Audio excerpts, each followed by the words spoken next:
ആദ്യമേ ഞാൻ പറയാം, ഈ ഒരു സീൻ ഗർഭിണികളോ കുട്ടികളോ അങ്ങനെ മനക്കട്ടിയില്ലാത്തവരോ ആരും തന്നെ ഈ ഒരു സീനൊന്നും കാണരുത്.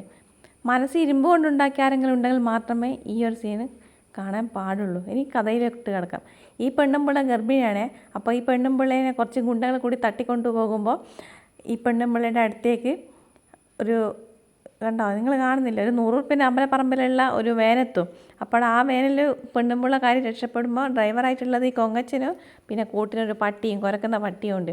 അപ്പോൾ പെണ്ണുമ്പിള്ളേനെ ഇവർ രണ്ടാളും കൂടിയിട്ട് ഒരുത്തൽ ലാൻഡ് ചെയ്യും. ഒരു വയലിലിട്ടാണ് ലാൻഡ് ചെയ്യുന്നത്. അപ്പോൾ പെണ്ണുമ്പിള്ള വയലിലിങ്ങനെ ഓടി ഓടി അപ്പോൾ പ്രസവം തന്നെ കിട്ടും പെണ്ണുമ്പിള്ളക്ക്. അപ്പോൾ പ്രസവിക്കും. ഈ വായു കുത്തുന്നത് എന്തെന്നാണെന്ന് അറിയാമോ? കുരങ്ങൻ പെണ്ണുമ്പിള്ള അലറുന്ന ഗുണ്ടകൾ കേൾക്കാണ്ട് കണ്ടിട്ട്. അപ്പോൾ പെണ്ണുമ്പിള്ളക്കൊരു കുട്ടീനെ കിട്ടും. പെണ്ണുമ്പിള്ള അപ്പം തന്നെ കുട്ടീനെ ഇങ്ങനെ പാക്കാക്കി ആ പട്ടീൻ്റെ പുറത്ത് വെച്ച് രക്ഷപ്പെടുത്തും. അപ്പോൾ ഇത് കണ്ട് ഇതെല്ലാം ഗുണ്ടകളിങ്ങനെ സീന് കണ്ടുകൊണ്ട് നിൽക്കുന്നുണ്ട്. എന്നിട്ട് ആ പട്ടി നോക്കിക്കോളെ, ഇതിപ്പോഴാണ് ട്വിസ്റ്റ്. നിങ്ങൾ നോക്കിക്കോ, സൂപ്പർമാനെ പോലെയാണ് പട്ടിയും കൊങ്ങനും ഓടിച്ചാടുന്നത്. അപ്പം ഞാൻ കണ്ടപ്പോൾ എനിക്ക് നിങ്ങളെ കാണിക്കണമെന്ന് തോന്നി.